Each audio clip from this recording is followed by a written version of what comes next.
Hello everyone, आपका स्वागत है एक और एक्साइटिंग जावा ट्यूटोरियल में। आज हम बात करने वाले हैं एक बहुत ही इम्पोर्टेंट टॉपिक के बारे में जिसका नाम है एक्सेप्शन हैंडलिंग इन जावा। दोस्तों, अगर आपने कभी प्रोग्रामिंग की है तो पक्का आपने देखा होगा कि प्रोग्राम बीच में क्रैश हो जाता है, एरर आ जाता है और सब कुछ वहीं पे रुक जाता है। ठीक है, तो इससे फ्रस्ट्रेटिंग लगता है या नहीं? यस या ना? ठीक है, आप उसमें कमेंट में रिप्लाई करना कि आपको कैसे लगता है। ठीक है, बट क्या आप जानते हैं कि प्रोफेशनल प्रोग्रामर के साथ ऐसा क्यों नहीं होता है? देखो, क्योंकि वो क्या करते हैं, वो एक्सेप्शन हैंडलिंग का यूज करते हैं, इसलिए उनके साथ ऐसा कुछ नहीं होता है। तो आज की वीडियो में मैं आपको एक्सेप्शन हैंडलिंग को इतनी डिटेल में समझाने वाली हूँ कि आपको कभी भी इस कॉन्सेप्ट का कंफ्यूजन नहीं होने वाला है। ठीक है, और हम रियल लाइफ एग्जांपल भी समझेंगे और कोड देखेंगे, सब कुछ बेसिक से क्लियर करने वाले हैं आज का जो हमारा चैप्टर है एक्सेप्शन हैंडलिंग का। ठीक है, तो चलिए शुरू करते हैं अपना मस्त चैप्टर जिसका नाम है exception handling in Java. Okay, ठीक है, तो आपको यहाँ पे पीडीएफ दिख रही होगी, यहाँ पे इसकी डेफिनेशन लिखी है, इसको समझ लेते हैं पहले हम यहाँ पे क्या लिखा गया है। ठीक है, तो देखो, जब भी ना कोई कंप्यूटर प्रोग्राम रन होता है, मान लो, तो कभी कभी अनएक्सेप्टेड इवेंट हो जाते हैं, जैसे यूजर ने गलत इनपुट दिया, मेमोरी फुल हो गई, नेटवर्क कनेक्शन टूट गया। ठीक है, तो ये सब अनवांटेड या अनएक्सेप्टेड इवेंट हैं और अगर हम इन्हें हैंडल नहीं करेंगे ना तो प्रोग्राम क्रैश हो जाएगा और बंद हो जाएगा। ठीक है, तो यही होता है आपका एक्सेप्शन हैंडलिंग का मतलब कि इन अनएक्सेप्टेड सिचुएशन को संभालना और प्रोग्राम को क्रैश होने से बचाना और प्रोग्राम की नॉर्मल फ्लो को कंटिन्यू रखना। ठीक है, तो ये थी इसकी डेफिनेशन। तो उम्मीद करती हूँ आपको समझ में आ गया होगा। अब हम इसको रियल लाइफ एग्जांपल के साथ समझते हैं, रिलेट करके कैसे होता है।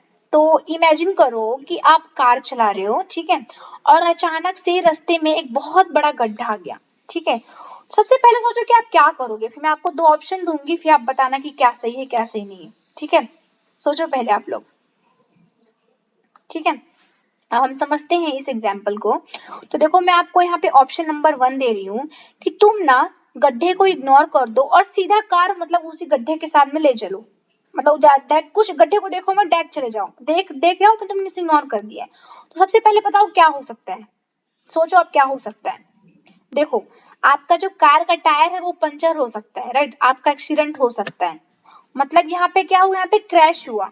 ये वही है जो होता है जब प्रोग्राम में एक्सेप्शन हैंडलिंग नहीं होती है, मतलब प्रोग्राम क्या होता है, क्रैश हो जाता है। ठीक है, अब हम बात करते हैं जब हमारे प्रोग्राम में एक्सेप्शन हैंडलिंग होती है, जब यहाँ पे यूज करेंगे। देखना, तुम गड्ढे को देखो, ठीक है, और स्टीयरिंग घुमाओ और सेफली उसे क्रॉस करो और फिर नॉर्मल ड्राइविंग कंटिन्यू करो। तो यही है आपका एक्सेप्शन हैंडलिंग। ठीक है, मतलब कि यहाँ पे प्रॉब्लम को क्या किया, डिटेक्ट किया और उसे हैंडल किया और जनरिक मतलब कंटिन्यू की। ठीक है, तो सेम चीज प्रोग्रामिंग भी होती है, मतलब अगर एक्सेप्शन आए तो उसे हैंडल करो, फिर उसमें क्या करो, आप प्रोग्राम को चलाते रहो। तो अब आपको समझा कि एक्सेप्शन हैंडलिंग क्या होता है। ठीक है, अब हम बात करते हैं स्पेशली जावा की, कि जावा में एक्सेप्शन हैंडलिंग क्या होता है। ठीक है, तो चलो समझते हैं। तो देखो, जावा में ना एक्सेप्शन हैंडलिंग एक बिल्ट इन मैकेनिज्म है। मतलब जावा ने ऑलरेडी टूल दिए हैं तुम्हें, मतलब एक्सेप्शन हैंडलिंग यूज करने के लिए। ठीक है, तो अब हम जावा में क्या क्या यूज करते हैं और क्यों यूज होता है, क्या यूज होता है, इसको समझते हैं। तो आपको यहाँ पे दिख रहा होगा, तो जावा क्या यूज करता है। तो पहले जावा ट्राई कैच ब्लॉक यूज करता है। इसका मतलब होता है कि ये ना मेन वॉरियर है एक्सेप्शन हैंडलिंग के। ठीक है, फिर नेक्स्ट है थ्रो कीवर्ड। अब थ्रो कीवर्ड क्या होता है, एक्सेप्शन थ्रो करने के लिए इसका यूज किया जाता है। थ्रोज कीवर्ड की बात करें तो मेथड सिग्नेचर में एक्सेप्शन डिक्लेयर करने के लिए इसका यूज किया जाता है। ठीक है, नेक्स्ट है फाइनली कीवर्ड की बात करें तो फाइनल जो कीवर्ड होता है वो क्लीन अप कोड के लिए जो हमेशा एग्जीक्यूट होता है उसके लिए यूज किया जाता है। ठीक है, अब यहाँ पे एक इंपॉर्टेंट पॉइंट दिया, इसको समझते हैं।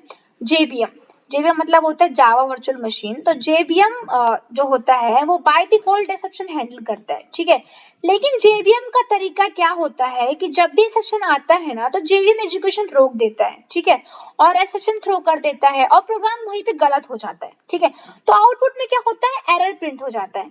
ठीक है, एरर मैसेज मतलब प्रिंट हो जाता है।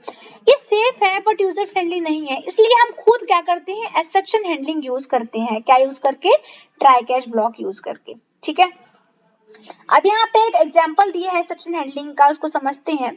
ठीक है, तो अब सबको पता है कि पहले हम क्लास बनाते हैं, तो हमने क्लास और मेन मेथड बनाया, देख सकते हो आप। क्लास का नाम है एक्सेप्शन एग्जाम्पल, ठीक है। अब मेन मेथड के अंदर हम अपना पूरा एक्सेप्शन का कोड लिखने वाले हैं, ठीक है। तो देखो हमने यहाँ पे ट्राई ब्लॉक शुरू किया, इसके अंदर वो कोड लिखते हैं जो रिस्की है, जहाँ पे आपका एक्सेप्शन एरर आ सकता है। तो आपको यहाँ पे एरर दिख रहा होगा, जो शेयर होगा उनको समझ में होगा कैसे एरर आ सकता है यहाँ पे। तो अब देखो यहाँ पे हमने क्या किया है, हमें int div equal to 509 divided 0 हमने यहाँ पे किया है, ठीक है। अब यहाँ पे एक चीज सोचो, यहाँ पे क्या यहाँ पे गलत किया है, आप पहले सोचो। आप ये बताओ, मैं आपको एक क्वेश्चन पूछती हूँ, क्या आप कोई भी नंबर को 0 से डिवाइड कर सकते हो? सोचो और फिर मुझे कमेंट में आंसर बताना, ठीक है। तो देखो अब मैं आपको आंसर बता देती हूँ।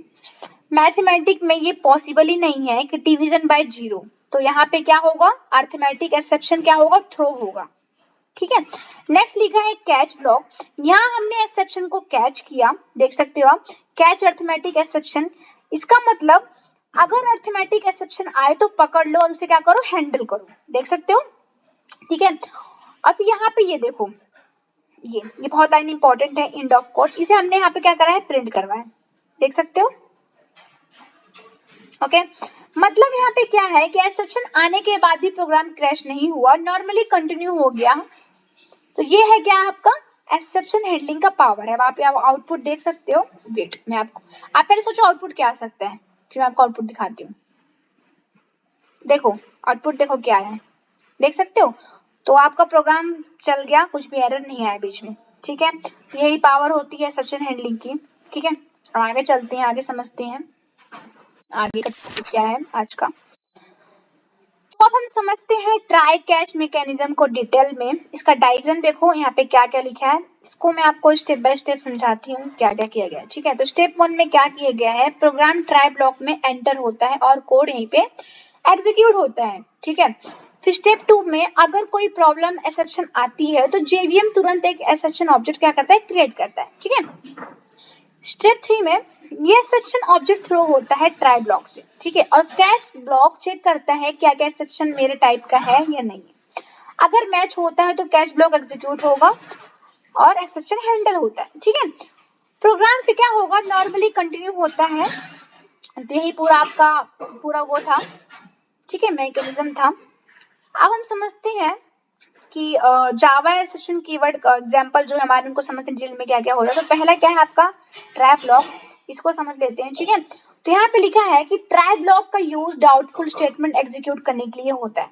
मतलब वो कोड जो रिस्की होते हैं, जहां एक्सेप्शन आ सकते हैं, उसे ट्राई ब्लॉक में लिखो, ठीक है। और ट्राई ब्लॉक में मल्टीपल स्टेटमेंट भी हो सकते हैं, ठीक है।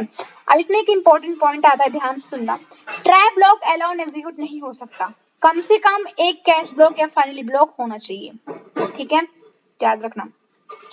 फिर एक्सेप्शन के बाद क्या होता है कि जब ट्राई ब्लॉक में कोई एक्सेप्शन एकर होती है ना, तो एक्सेप्शन ऑब्जेक्ट क्रिएट होता है, ठीक है। और वो ऑब्जेक्ट कैच ब्लॉक को क्या कर देता है, रिडायरेक्ट होता है, ठीक है। और फिर कैच ब्लॉक उस एक्सेप्शन को हैंडल करता है अकॉर्डिंग टू अपने स्टेटमेंट, ओके। और फिर एग्जीक्यूशन क्या होता है, कंटिन्यू होता है, ठीक है। फिर नेक्स्ट आता है कंट्रोल फ्लो।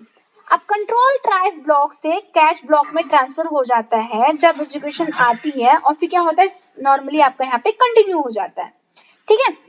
तो ये था ट्राई ब्लॉक का पूरा कॉन्सेप्ट और डिफिनेशन जो हमने देखा। अब इसका आप सिंटेक्स देख सकते हो, ट्राई ब्लॉक है ये, उसके अंदर ओपन है कर्ली ब्रेसेस से क्लोज कर्ली ब्रेसेस। यहाँ पे हम पूरा डाउटफुल स्टेटमेंट लिखते हैं जो हमारा एरर आ सकता है, एक्सेप्शन, ठीक है। नेक्स्ट बात करते हैं अब हम कैच ब्लॉक की।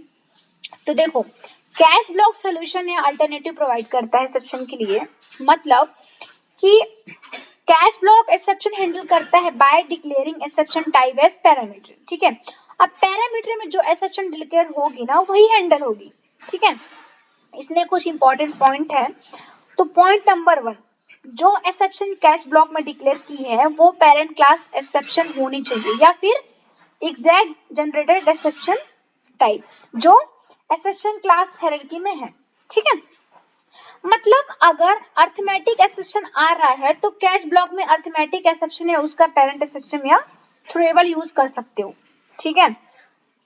पॉइंट नंबर 2 याद रखना, एक ट्राई ब्लॉक के साथ मल्टीपल कैच ब्लॉक यूज कर सकते हो, ठीक है, ओके। अब इसका आप सिंटेक्स देख सकते हो, कैसे सिंटेक्स इसके हैं। तो कैच कीवर्ड ब्रैकेट में है, देख सकते हो।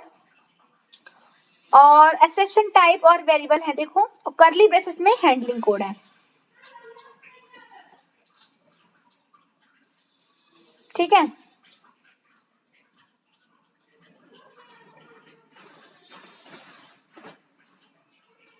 अब हम बात करते हैं hierarchy of Java exception classes की।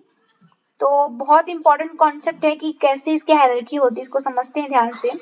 ठीक है, तो फ्रेंड्स जावा में ना ऑब्जेक्ट ओरिएंटेड लैंग्वेज है, राइट, तो हर चीज क्लास है और एक्सेप्शन भी है। ठीक है, तो हायरार्की कुछ ऐसी होती है जो हम आगे देखने वाले हैं, तो चलो देखते हैं।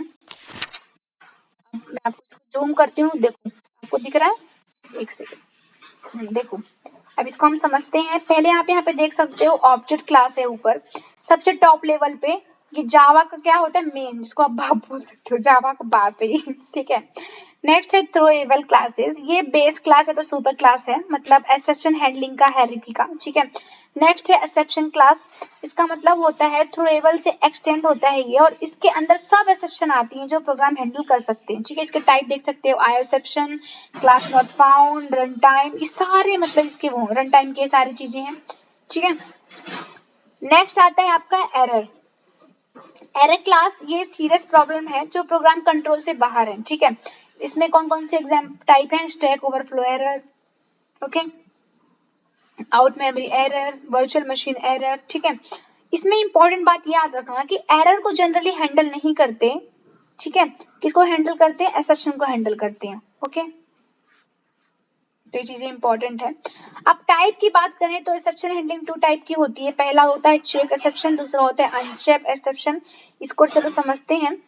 तो चेक एक्सेप्शन वो होते हैं जो कंपाइल टाइम पर चेक होती है बाय द कंपाइलर, मतलब कंपाइलर इंटेलिजेंट है, वो पहले से देख लेता है कि यहाँ एक्सेप्शन आ सकते हैं। ठीक है, इसमें कुछ इंपॉर्टेंट पॉइंट्स को याद रखना। पॉइंट नंबर 1, अगर चेक एक्सेप्शन हैंडल नहीं की तो प्रोग्राम कंपाइल ही नहीं होगा, मतलब कंपाइल क्या करेगा, एरर देगा। ठीक है, पॉइंट नंबर 2 याद रखना, ये एक्सेप्शन क्लास के चाइल्ड क्लासेस होते हैं बट रन टाइम एक्सेप्शन नहीं होते हैं। ठीक है, अब पॉइंट नंबर 3, इसके एग्जांपल देख सकते हो कौन कौन से चेक के, I exception, class not found, SQL exception, ये सारे इसके एग्जांपल हैं। ठीक है, अब बात करते हैं हम अनचेक एक्सेप्शन की। तो ये वो एक्सेप्शन होते हैं जो रन टाइम पर चेक होते हैं बाय जेवीएम। अब कंपाइलर इन्हें नहीं देख सकता, सिर्फ रन टाइम पर चेक मतलब चलता है। ठीक है, इसे कुछ इंपॉर्टेंट पॉइंट की बात करें तो पॉइंट नंबर 1, कंपाइलर को भी प्रॉब्लम नहीं, प्रोग्राम सक्सेसफुली कंपाइल हो जाएगा। ठीक है, पॉइंट नंबर 2 की बात करें अनचेक की, लेकिन रन टाइम पर अगर एक्सेप्शन आई और हैंडल नहीं की तो रन टाइम एरर मिलेगा और प्रोग्राम क्रैश हो सकता है। ठीक है, और ये जो अनचेक होते हैं ना, ये रन टाइम एक्सेप्शन क्लास के चाइल्ड क्लासेस होते हैं। ठीक है, इसके एग्जांपल कौन कौन से हैं, इसके एग्जांपल देख सकते हो आप, अरिथमेटिक एक्सेप्शन है जो मैथ में लगा सकता है, null point exception, number format exception, index out of bound exception. ठीक है, इसके एग्जांपल है ये। ओके, अब बात करते हैं हम डिफरेंस बिटवीन चेक की और अनचेक की। तो पहला डिफरेंस क्या है, चेक का ये कंपाइल टाइम होता है और ये नो कंपाइल टाइम होता है, वो रन टाइम होता है, अभी हमने देखा। इसके एग्जांपल देख सकते हो कौन कौन से टाइप हैं सिस्टम के। ठीक है, हैंडलिंग रिक्वायरमेंट देख सकते हो, जो वो होता है चेक का, मतलब मस्ट बी कॉट और declare using throw keyword compulsory होता है ये। ठीक है, और ये ऑप्शनल होता है हैंडलिंग का कैश डिक्लेयर करने के लिए। ठीक है, फिर इसका देख सकते हो फ्लो कंट्रोल कैसे होता है, मतलब जो चेक होता है ना उसको फ्लो कंट्रोल और प्रोग्राम फ्लो इंटरप्ट होता है और कैश ब्लॉक को ट्रांसफर होता है, और जो अनचेक होता है प्रोग्राम एग्जीक्यूशन गलत हो जाता है विथ एरर मैसेज अगर हैंडल नहीं किया तो। ठीक है,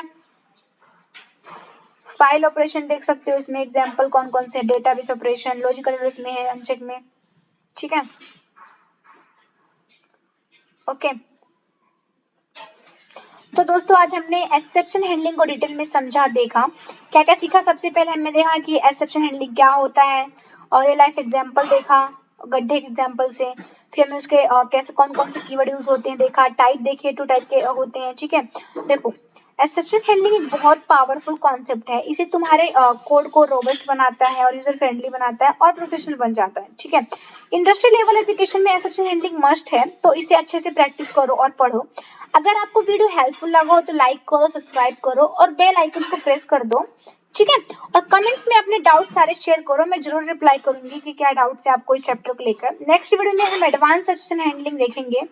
ठीक है, तब तक के लिए बाय, हैप्पी कोडिंग दोस्तों, कीप लर्निंग, बाय बाय, मिलते हैं नेक्स्ट वीडियो में।